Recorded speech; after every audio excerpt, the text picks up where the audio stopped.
ยินดีต้อนรับเข้าสู่ช่อง Happy Travel เที่ยวดีมีสุขนะคะวันนี้จะพาเพื่อนๆไปเที่ยวที่อุทยานแห่งชาติเจ็ดคดโป่งก้อนเศร้าจังหวัดสระบุรีนะคะนี่เป็นการกางเต็นท์ครั้งที่2ของบ้านนี้นะคะจะมีบรรยากาศวุ่นวายแค่ไหนไปรับชมกันได้เลยค่ะ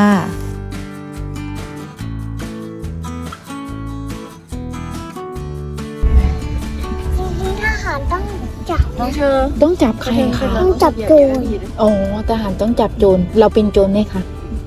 เราไม่ใช่โจรเขาก็เลยไม่จับเรานะคะใช่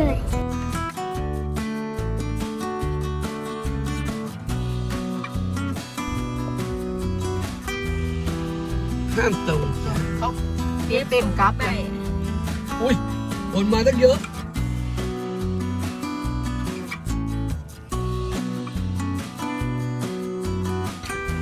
มาถึงอุทยานแห่งชาติเจ็ดคดโป่งก้อนเศร้านะคะเดี๋ยวเราไปลงทะเบียนกันก่อนนะคะ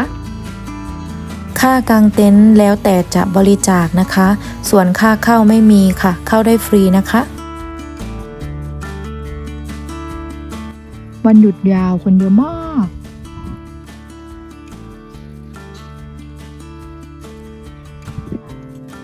บรรยากาศวันนี้ก็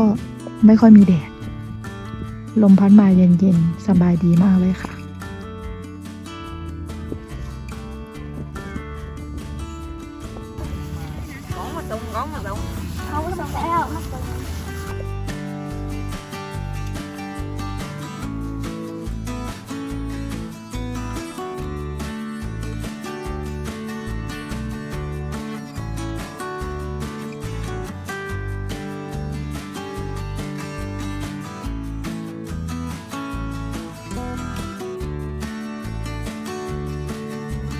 ห่างหายจากการกางเต็นท์ไป1 ปีกว่าๆแล้วการกางครั้งนี้ก็เป็นการกางเต็นท์ครั้งที่2ก็เลยจะงงหน่อยนะคะส่วนครั้งแรกนั้นไปกางที่ไหน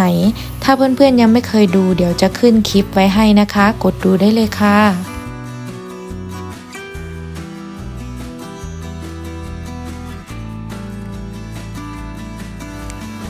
กางเต็นท์เสร็จเรียบร้อยประมาณ4 โมงเย็นนะคะทุกคนก็หิวโหยกันมากๆเลยก็ทำเมนูง่ายๆนะคะเป็นมาม่าคลุกคลิกค่ะวันนี้แม่รู้ไหมว่าหนูชอบมือเหรอ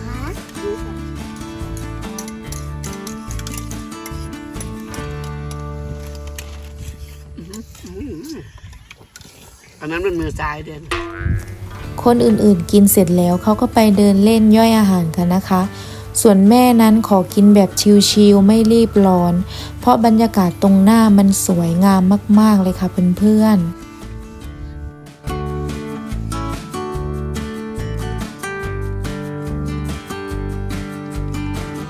บรรยากาศโดยรอบของลานกางเต็นท์นะคะ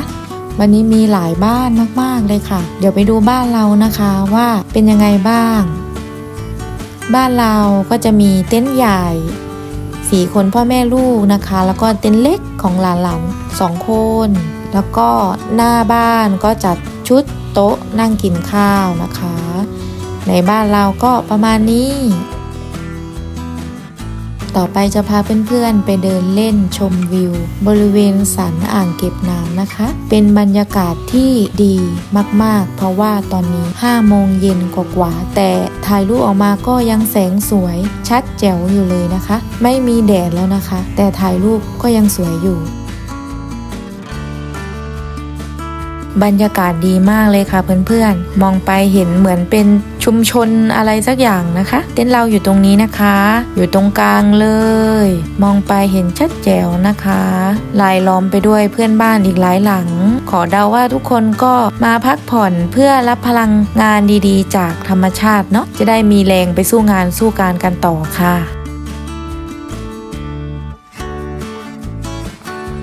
สวัสดียามเย็นนะคะตอนนี้ประมาณ17:18 นาทีพอดีเพิ่งกินมาม่าเสร็จก็เลยมาเดินย่อยอาหารนะคะมาเดินย่อยอาหารก็เลยทดลองมาเดินตรงที่มันเป็นเส้นทางเดินไปศึกษาธรรมชาติไปน้ำตกยามเย็นเดี๋ยวกลับกล้องให้เพื่อนๆดูเดี๋ยวพรุ่งนี้เช้าจะเดินมาดูสักนิดหน่อยตอนเช้า แต่คิดว่าคงไม่ได้เดินเข้าไปดูน้ำตกเพราะว่าระยะทางมัน6 กิโลเมตรกลัวจะไม่มีเวลาพอ นะคะ แล้วก็การจะไปอาจจะต้องให้เจ้าหน้าที่พาไป ทีนี้เราไม่น่าจะมีเวลาเพราะว่าต้องไปที่อื่นต่อ ก็เดี๋ยวมาเดินออกกำลังกายตอนเช้าแทนละกันนะคะพรุ่งนี้เดี๋ยวลุกขึ้นมาตอนเช้ามาถ่ายบรรยากาศตอนเช้าให้เพื่อนๆดู แล้วก็เดี๋ยวเดินออกกำลังกายไปด้วย เป้าหมายจะเดินสัก1 กิโลนะคะ เราขึ้นที่สั่งมาแล้ว เพื่อนๆมีกวางด้วยนะคะ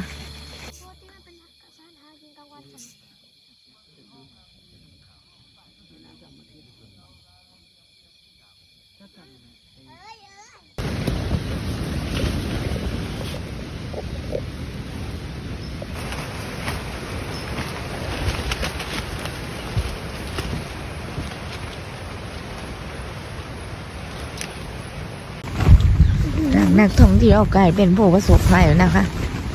ลมแรงมากเปลี่ยนลมเลยตี5-6 นาทีแล้วยังลมแรงอยู่เลยค่ะโอ้ดูสภาพเต็ม ยับเอ้ยไม่ใช่ คิดไม่อยู่ข้างล่างเลยนะ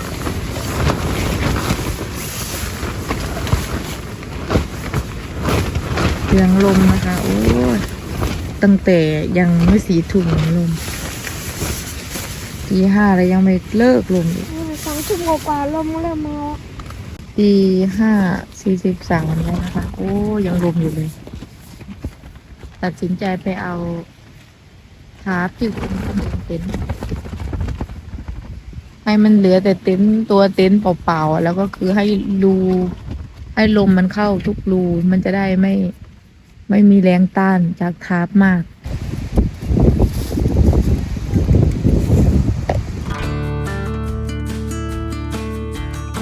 สวัสดีตอนเช้าค่ะเพื่อนๆเมื่อคืนหลังจากที่ประสบปัญหาลมแรงมากจนเต็นท์ล้มนะคะ แต่ก็ไม่ได้โทษลมซะทีเดียวก็อาจจะเป็นเพราะว่าเป็นการกางเต็นท์ครั้งที่2ของเราด้วยแหละทำให้เราอาจจะกางไม่เก่งตึงสมอได้ไม่แน่นพอนะคะทำให้เต็นท์ไม่ตึงพอลมมาแรงหน่อยก็เกิดการตีผึบแล้วก็ล้มลงไปอย่างที่เห็นเนาะก็ถือว่านอนไม่ค่อยหลับเพราะว่าพะวงทั้งคืนเพราะว่าลมมันแรงพอเช้ามาตอนแรกบอกกับเพื่อนๆว่าจะพาไปวิ่งชมบรรยากาศตอนเช้าใช่ไหมคะปรากฏว่าหมดฟีลลิ่งไปเลยต้องขออภัยเพื่อนๆจริงๆนะคะจากนั้นก็ช่วยกันทำกับข้าวเช้าง่ายๆนะคะก็จะมีนึ่งข้าวเหนียวไข่ต้มผัดมาม่าแล้วก็ตำส้มตำนะคะรีบกินแล้วก็จะได้ช่วยกันเก็บของค่ะ